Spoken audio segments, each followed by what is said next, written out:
The moment the lights came up, something felt different. The camera swept across the roaring crowd, the judges smiling politely, and then it landed on him, a slim Filipino teenager standing alone at center stage, hands trembling slightly around the microphone. Before he even sang a note, you could feel the weight of his silence. And right now, before this story unfolds, take a second to like this video and subscribe to the channel, because what you're about to experience is one of those moments that reminds us why dreams are worth chasing to the very end. He introduced himself softly, his accent gentle, his smile nervous but sincere. He spoke about growing up in a small neighborhood where power cuts were common and music came from an old radio his father fixed again and again with borrowed parts. Elvis Presley, he said, was the first voice that made him believe music could carry you somewhere else. The judges exchanged quick glances. They'd heard this before. Big dreams, familiar influences, hopeful hearts. Simon leaned back, arms crossed, already calculating the first 10 seconds. The music started, a familiar Elvis classic, and the first note left his mouth, thin, shaky, uncertain. The crowd shifted. A few people frowned. Simon raised his hand almost immediately. 10 seconds hadn't even passed when the music cut. The room went silent. Simon leaned forward and said what everyone feared, "I'm going to stop you there." A wave of disappointment crashed over the young singer's face. His shoulders dropped. This was the moment that ends dreams for a lot of people. But Simon didn't hit the buzzer. Instead, he looked at the boy carefully and asked a simple question that changed everything. "Is this really how you sing at home?" The singer swallowed hard and shook his head. He admitted that he was scared of the judges, scared of the stage, scared of not being enough. He said Elvis wasn't just someone he copied, Elvis was who he sang when no one was listening. Simon paused, then nodded slowly. "All right," he said. "Start again. Sing it like no one's watching." The lights dimmed just a little. The band restarted. This time, he closed his eyes. When he opened his mouth again, the voice that came out didn't sound like a nervous teenager anymore. It was rich, warm, and hauntingly familiar, yet somehow new. The room changed instantly. Murmurs rippled through the audience. One judge's eyebrows shot up. Another leaned forward, eyes wide. This wasn't imitation. This was feeling. As the song went on, he moved differently. His hands loosened. His stance grounded. There was a quiet confidence growing with every line. You could hear pain in his voice, years of being overlooked, laughed at, told to be realistic. He sang like someone who had waited his whole life to be heard and finally believed he deserved to be. By the time he reached the chorus, the crowd was already on its feet. Simon's expression shifted from skepticism to disbelief. He wasn't smiling. He was stunned. The kind of stun that only happens when expectations shatter. The Filipino teen hit a note so clean, so powerful, that the audience gasped before erupting into applause mid-song. Tears welled in the eyes of people who didn't even know why they were emotional. They just knew they were witnessing something real. When the final note faded, there was a split second of silence, the kind that feels sacred. Then the theater exploded. Cheers, whistles, standing ovations that seemed to go on forever. The young singer stood frozen, eyes wide, hand over his mouth, as if he couldn't believe what was happening. He looked like someone who had just stepped into a life he'd only ever imagined. Simon was the first to speak. He admitted, openly, that he was wrong. He said stopping him after 10 seconds might have been the biggest mistake he almost made that day. He talked about how fear can hide true talent and how courage sometimes arrives only after you're given a second chance. One judge called the performance unforgettable. Another said it felt like Elvis had been reborn, not copied, but honored in a new voice from a new generation. The singer tried to respond, but his voice cracked. He spoke about his parents, about singing in tiny rooms, about dreaming big in places that don't always allow it. He said this stage wasn't just for him, it was for every kid watching from far away, wondering if their voice mattered. The audience applauded again, louder than before. When the votes came in, it was unanimous. Yes after yes after yes. He walked off the stage shaking, tears streaming down his face, clutching his golden ticket like it might disappear if he let go. Backstage, his family collapsed into each other, crying, laughing, overwhelmed. A dream that once lived only in late-night songs and quiet hope had just become real. But the real power of that moment wasn't just the applause or the judges' praise. It was the lesson etched into every second of that performance. Sometimes the world stops you early. Sometimes you're judged before you're ready. Sometimes fear steals your voice. But if you find the courage to sing again, really sing, the right people will listen. And that's why this story matters. Because somewhere right now, someone is being stopped after 10 seconds of their dream. Someone is being told, directly or silently, that they're not enough. Let this be your reminder that one moment doesn't define you. One setback isn't the end. Sometimes, it's just the pause before everything changes. If this story moved you, don't forget to like the video, subscribe to the channel, and share it with someone who needs hope today. Because voices like his, and dreams like yours, deserve to be heard. The theater was loud, but the moment he walked on stage, everything suddenly felt quiet. A young Filipino boy stood under the spotlight, clutching the microphone like it was the only thing keeping him upright. His smile was polite, but his eyes carried years of fear, hope, and pressure. Before this moment goes any further, make sure you like this video and subscribe to the channel, because what happens next is proof that 1 second chance can change an entire life. He spoke softly, introducing himself, explaining that he grew up watching talent shows on a tiny screen, imagining what it would feel like to stand where he was standing now. Elvis Presley wasn't just music to him, it was escape. It was strength. It was the sound that filled his home when things felt uncertain. The judges listened politely, but Simon Cowell leaned back, arms folded, already preparing for what he thought he was about to hear. The music began. The first note came out shaky. The second wasn't much stronger. The audience shifted uncomfortably. Simon raised his hand. Stop. 10 seconds. That was all it took. The music cut off like a snapped wire. The boy's heart sank straight to his chest. His eyes widened as if he'd been pulled out of a dream too soon. For a brief moment, it felt like everything he had worked for years of singing alone, practicing quietly, believing in something no one else could see had just ended. Simon leaned forward. "I'm not feeling it," he said calmly. The words hit hard. The boy nodded, trying to stay composed, but his hands were shaking now. He apologized, his voice barely steady. Then Simon asked something unexpected, "Are you nervous?" The boy nodded again. He admitted he was terrified. Terrified of failing. Terrified of being judged. Terrified of letting down his family watching from backstage. Simon paused, studying him closely. Then he said the words no one expected, "All right. Let's try something different. Sing it like you do when you're alone." The crowd murmured. The judges leaned in. The band restarted. This time, the boy closed his eyes before the first note. When he sang again, the voice that emerged felt like it came from somewhere deeper. It was no longer hesitant. It was strong, smooth, and filled with emotion that couldn't be taught. Gasps rippled through the audience. A judge's mouth fell open. Someone in the crowd whispered, "Oh my God." Every note carried pain and passion. You could hear struggle in his voice, nights of doubt, moments of rejection, the weight of dreaming too big in a world that often tells you to stay small. He didn't just sound like Elvis. He felt like him. Not an imitation, but a soul channeling something timeless. Halfway through the song, the audience was already standing. Tears streamed down faces. Simon's expression changed completely. The skepticism was gone, replaced by shock.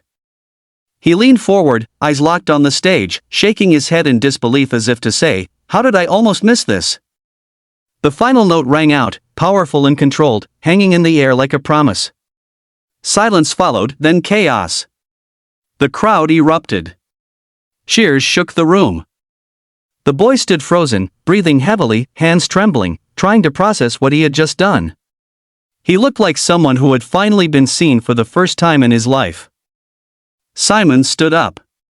"That," he said slowly, "is why we give second chances." He admitted stopping him so quickly nearly cost everyone something special. He talked about how fear can disguise greatness and how raw talent sometimes needs space to breathe. The other judges praised his courage, his control, and the emotional truth in his voice. The boy tried to speak, but his voice broke.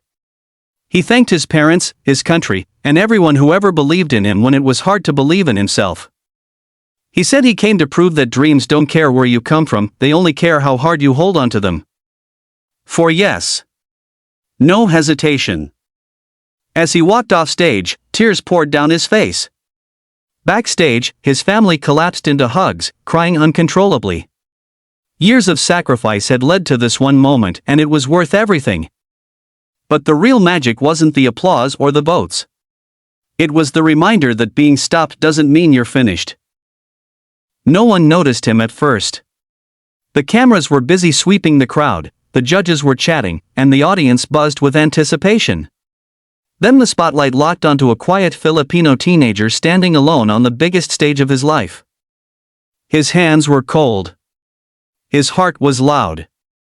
And before anything happens next, tap like and subscribe, because moments like this don't come often, and this one will stay with you. He introduced himself with a shy smile, voice barely above a whisper. He talked about growing up in a small home where music was louder than money and dreams were bigger than reality.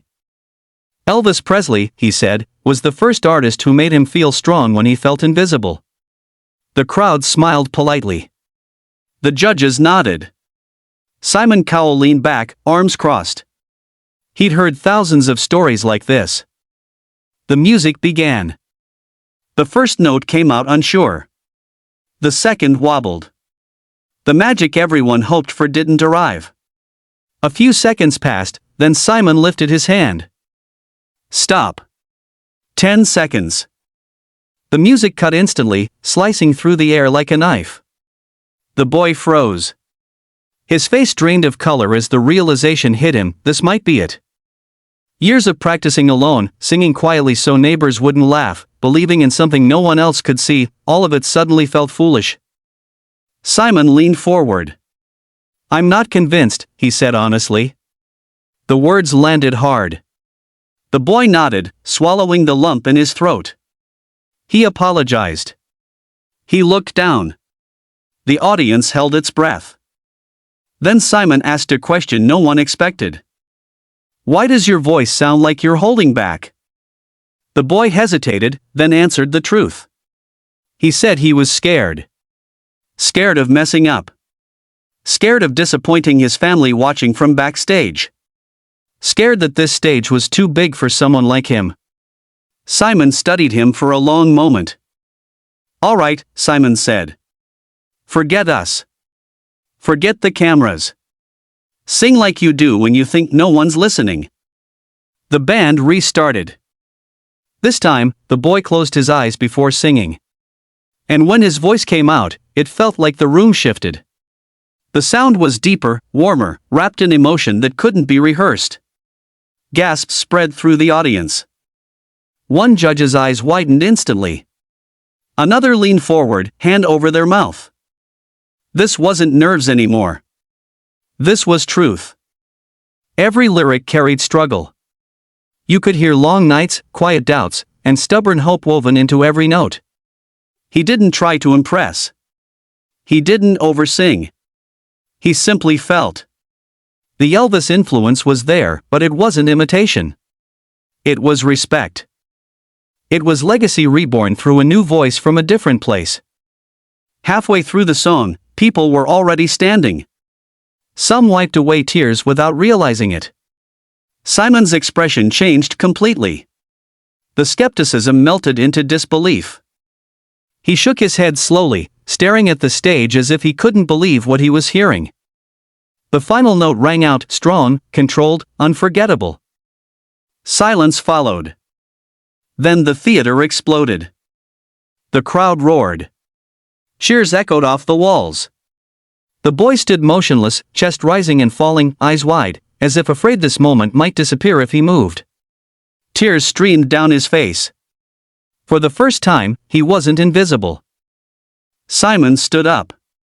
"That," he said quietly, "is why we don't judge too fast." He admitted stopping him early was nearly a huge mistake. He talked about how fear can hide greatness and how raw talent sometimes only appears after trust. The other judges praised his authenticity, his courage, and the way his voice told a story without trying too hard. When the boy finally spoke, his voice broke. He thanked his parents, his country, and everyone who ever told him not to give up even when he wanted to. He said he sang for kids who feel small but dream big. The audience erupted again. For yes. No hesitation. Backstage, his family collapsed into tears, hugging him like they never wanted to let go. A dream that once lived only in quiet rooms and late nights had finally stepped into the light. But the real lesson wasn't the applause. It was this: being stopped doesn't mean you're finished. Sometimes it means the world hasn't heard the real you yet. Sometimes the moment that breaks you is the moment that reveals you. If this story touched your heart, like the video, subscribe to the channel, and share it with someone who needs a reminder not to give up. Because your voice, just like his, might only be one second chance away from changing everything. The stage lights felt too bright for someone who had spent most of his life singing in the dark. As he walked to the center of the stage, the applause sounded distant, like it belonged to another world. A young Filipino teenager stood still, gripping the microphone, breathing in as if this single breath would decide his future. And before the moment unfolds, make sure you like this video and subscribe to the channel, because what you're about to witness is the kind of story that stays with you long after the screen goes dark. He spoke quietly, introducing himself with a shy smile. He shared how music was his escape when life felt heavy, how Elvis Presley's songs played in his home when hope was running low. The judges listened, polite but reserved. Simon Cowell leaned back, arms folded, unreadable. He had seen thousands of auditions.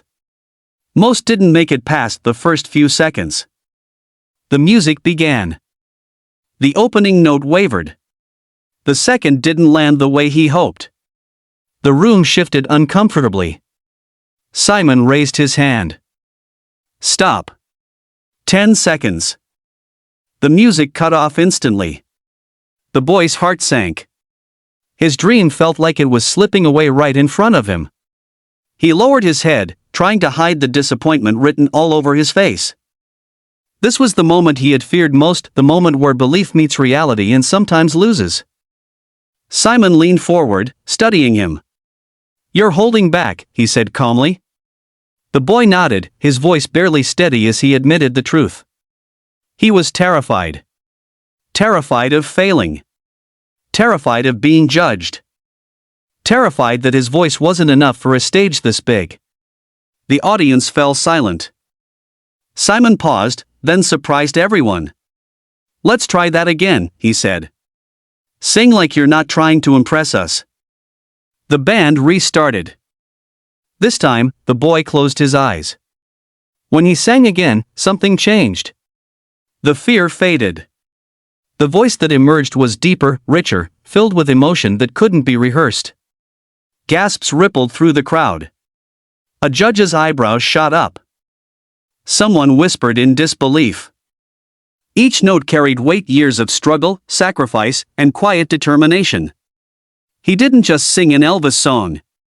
He told his story through it. The power wasn't in volume, it was in honesty. The audience leaned in, drawn by something real. Halfway through the performance, people began to stand. Tears welled in eyes across the theater. Simon's expression shifted from doubt to disbelief. He shook his head slowly, a smile forming despite himself. The final note echoed through the room, strong and steady. Silence followed. Then the eruption. The crowd roared. Applause thundered through the theater. The boy stood frozen, tears streaming down his face, overwhelmed by the sound of being believed in. For the first time, his voice wasn't hidden, it was heard. Simon stood. "That," he said, "is why second chances matter." He admitted stopping him early was a mistake. He spoke about how fear can mask true talent and how courage sometimes needs permission to appear. The other judges praised the raw emotion and control in his voice. When the boy finally spoke, his voice cracked. He thanked his family, his country, and everyone who ever told him to keep singing when it felt pointless. He said this moment wasn't just his, it belonged to anyone who's ever been told to stop too soon. For yes. No hesitation. Backstage, his family collapsed into tears, holding onto each other as if they were afraid to let go. Years of doubt had led to this one moment of truth. And the message was clear. Being stopped doesn't mean you're finished. Sometimes it's just the pause before the breakthrough. Sometimes, all it takes is one second chance. If this story moved you, like the video, subscribe to the channel, and share it with someone who needs hope today. Because your voice, just like his, deserves to be heard.